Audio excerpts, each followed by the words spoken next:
Hello and welcome to my channel. My name is Radosveta Vassileva. I'm a legal scholar and social advocate. Today we'll be raising concern about the failure of the cooperation and verification mechanism in Bulgaria, also known as the CVM. As you probably know, when Bulgaria and Romania joined the European Union in 2007, they didn't entirely fulfill the criteria on the rule of law. That's why they were placed under the CVM, which was supposed to help them catch up with other member states in the area of rule of law. However, 12 years after entry, the mechanism is still in place, but very little progress has been achieved. And this is worrisome for a number of reasons. First of all, in the case of Bulgaria, you have a member state which is not governed by the rule of law. It is an autocratic regime which abuses human rights, which doesn't respect the principle of equality before the law, and in which state institutions act in an arbitrary manner. Now, this is not just problematic for Bulgarians, but also for other European Union member states. There are important challenges in the area of judicial cooperation because Bulgaria abuses its own laws, EU instruments and international conventions to harass government opponents.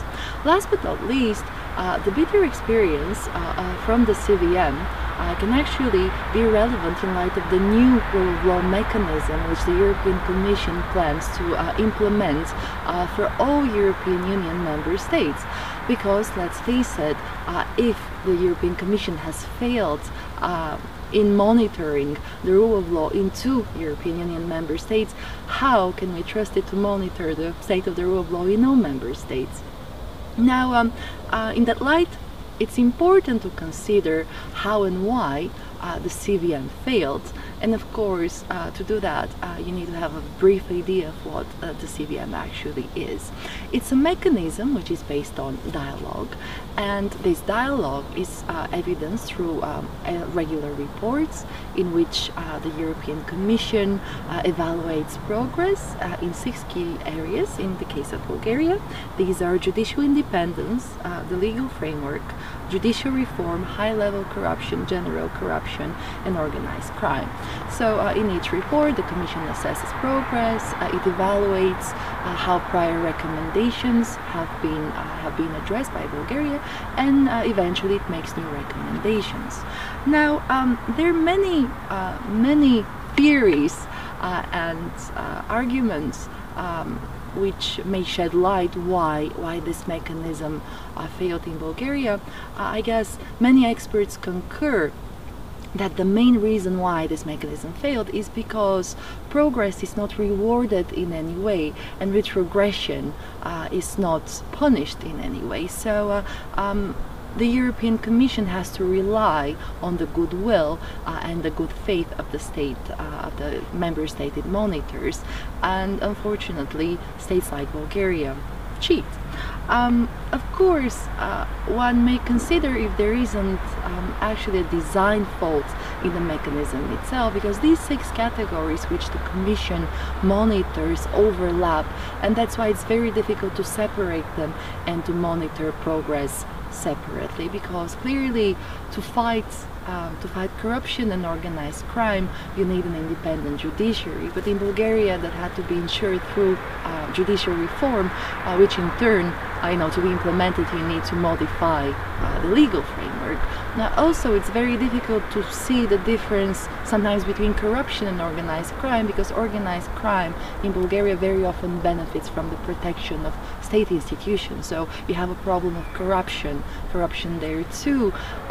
Also, it could be very difficult to distinguish between high-level corruption and general corruption because fish rots from the head down. So if you have corruption at the highest level, generally this encourages corruption everywhere, even at the lowest levels. My personal opinion, of course, which is based on research and reading all of these reports, and even publishing in this area, is that one may actually question if the European Commission has the capacity to properly identify the challenges each member state, well in this case Bulgaria and Romania, face and what actually had to be done. Because to do that, you need to have a very, very good understanding of the local legal culture, of the local context, and you have to, well, you have to be an expert in Bulgarian law essentially. And in this case, obviously you need to rely on well, outside opinions, expertise, and in this way, actually, it's easier for the mechanism to be hijacked if you have the wrong advisors in this area. There is also an issue of complicity.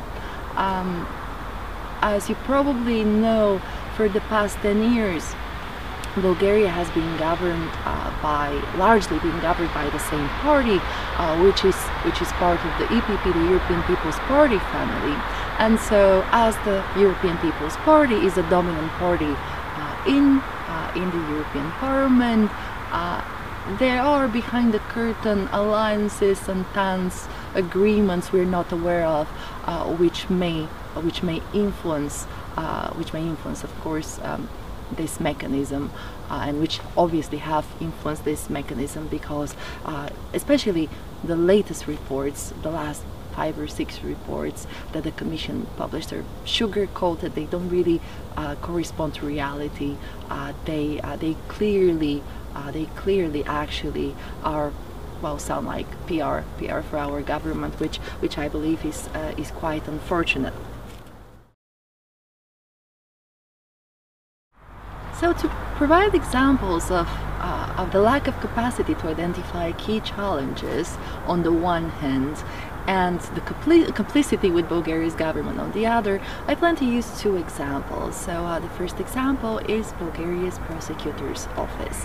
Now, generally experts concur that the Prosecutor's Office is one of the biggest threats to the rule of law and to judicial independence in Bulgaria because of its excessive powers and because of its structure. So it is based on the Soviet model, so the structure is entirely vertical and all decisions depend on one man who is at the top, and this is the general prosecutor. So the prosecutor's office has a monopoly on the investigation process, and all decisions, whether to start an investigation, whether to close an investigation, whether to indict someone, depend on this one person. At the same time, there are no checks and balances, so he can act with impunity and he doesn't face any consequences for his actions or omissions. Bulgaria has lost hundreds of cases before the European Court of Human Rights because its prosecutor's office doesn't respect the right to a fair trial, and sometimes it engages in arbitrary detention of people as well. One of the key decisions against Bulgaria was rendered in 2009, Kolevi against Bulgaria, and in this decision the European Court of Human Rights commented the structure of Bulgaria's prosecutor's office and asked Bulgaria actually to change the structure, and twice per year Bulgaria is reminded of this obligation by the Council of Europe, but it hasn't addressed this problem in any way. Now, it's very interesting how or whether at all the European Commission addressed this problem in the CBM reports. And if you take a closer look at the reports, if you read the first reports, you would see that the European Commission was not aware of this problem at all. So it only mentioned it after Kolevi against Bulgaria was handed down, and the Commission never really insisted on any changes in the prosecutor's office. Kolevi is mentioned from time to time, and usually in a footnote or hidden somewhere in the technical report which accompanies the main CVM report. And it's a little bit ironic that in the last CVM report on Bulgaria, which was published last year in 2018, the Commission just concluded that it realized that the reform of the prosecutor's office was a sensitive subject for Bulgaria. So 12 years of monitoring, and basically nothing was done to encourage Bulgaria to reform this institution. Now, it's even more worrisome But in the reports themselves, the European Commission, for instance, has praised the prosecutor's office and the general prosecutor in Bulgaria in particular for increasing his own powers through internal changes. And also in 2017, Bulgaria actually engaged in a major crackdown on human rights by reforming its code of criminal procedure. And this was a positive development for the European Commission as well, which of course raises questions why, in fact, how they evaluate progress, whether they give it too much thought, whether they just take the words of Bulgaria's government at face value. So this could be potentially quite worrisome. There is another scandal which the European Commission, which of course involving the prosecutor's office, which the European Commission did not address in an adequate way. It's the famous Janeva Gate.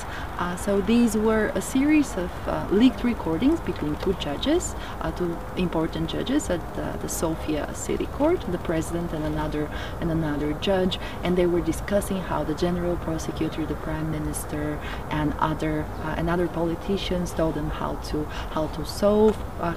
to decide cases. So they interfered with the work of the court.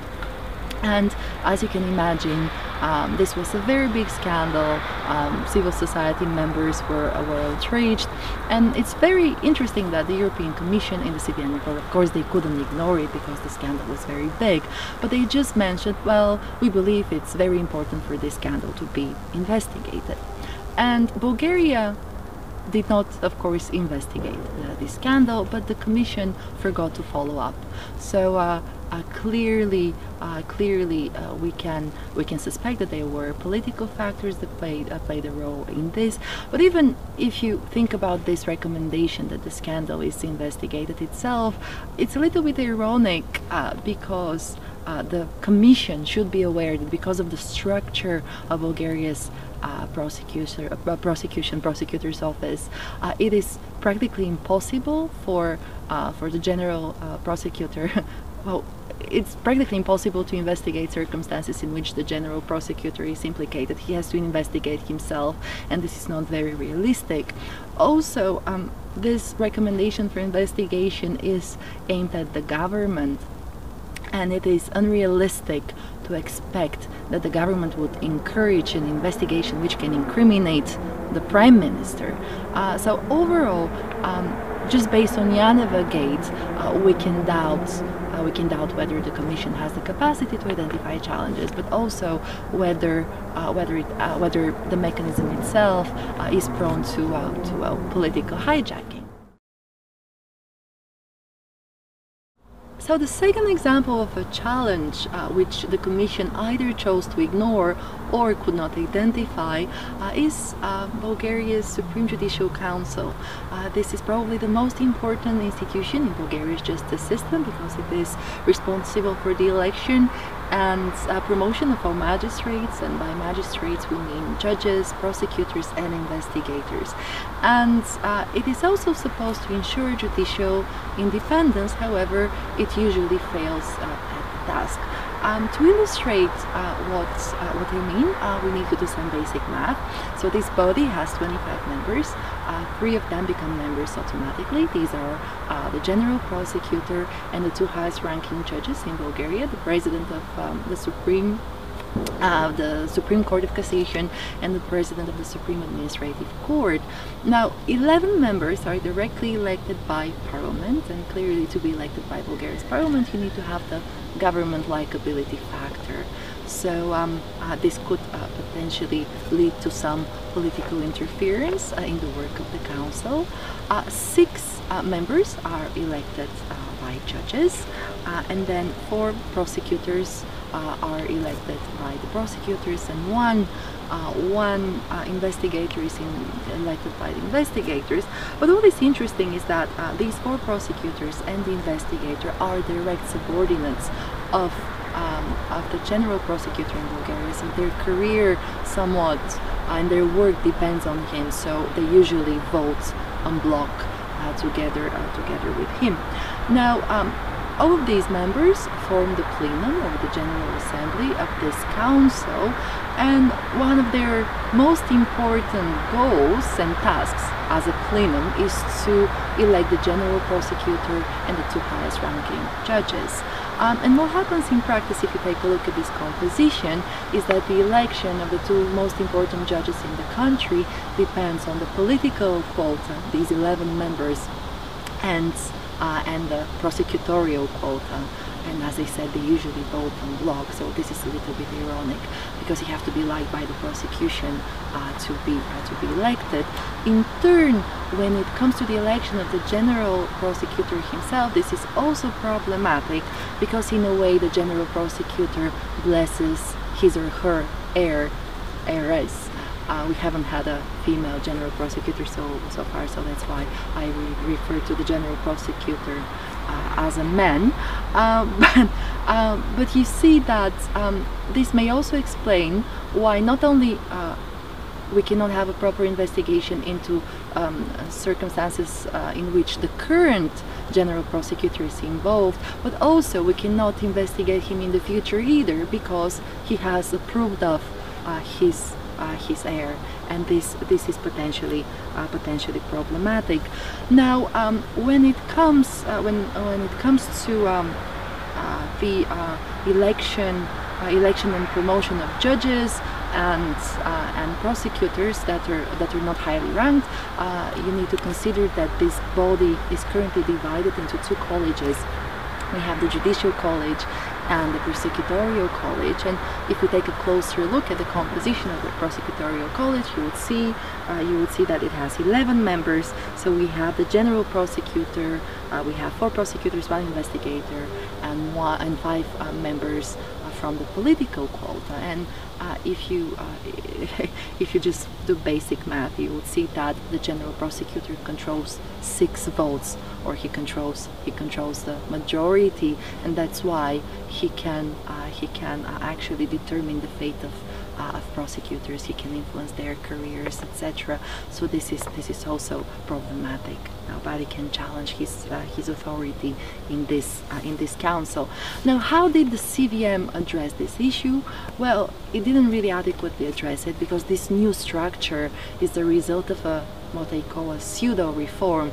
It's a reform that pretends to be a reform but actually doesn't change much, and it's very interesting that Bulgarian judges actually protested when this proposal for reform was put forward, because they saw that the goal of this reform was actually to preserve the status quo rather than to introduce viable changes which could actually introduce and defend finally judicial independence in Bulgaria.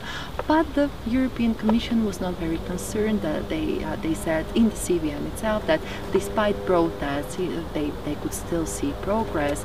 And this actually raises the question of dual standards, because similar reforms in Poland actually scandalized the Commission and made it trigger the famous Article 7 against Poland. So if we don't apply uniform standards in the European Union, especially in the area of rule of law, then there's no point of such mechanism to begin with. So in conclusion, Bulgaria's Cbm provides evidence that the Commission has underestimated structural issues and challenges before Bulgaria's justice system. The Commission has identified as progress questionable reforms which actually constitute retrogression. The Commission has also ignored troublesome developments in general, and overall it has engaged in dual standards, especially when you compare the situation in Bulgaria with the situation in other member states such as Poland and Hungary. So ultimately, the bitter experience of Bulgaria should be considered in light of the new rule of law mechanism which the Commission plans to implement on a pan-European scale, because if Bulgaria's case is an indication, this mechanism may be marked by resounding failure. Thank you very much for watching, and if you're interested in the state of Bulgaria's rule of law, don't forget that you can follow my blog, radosvetavassileva.blog.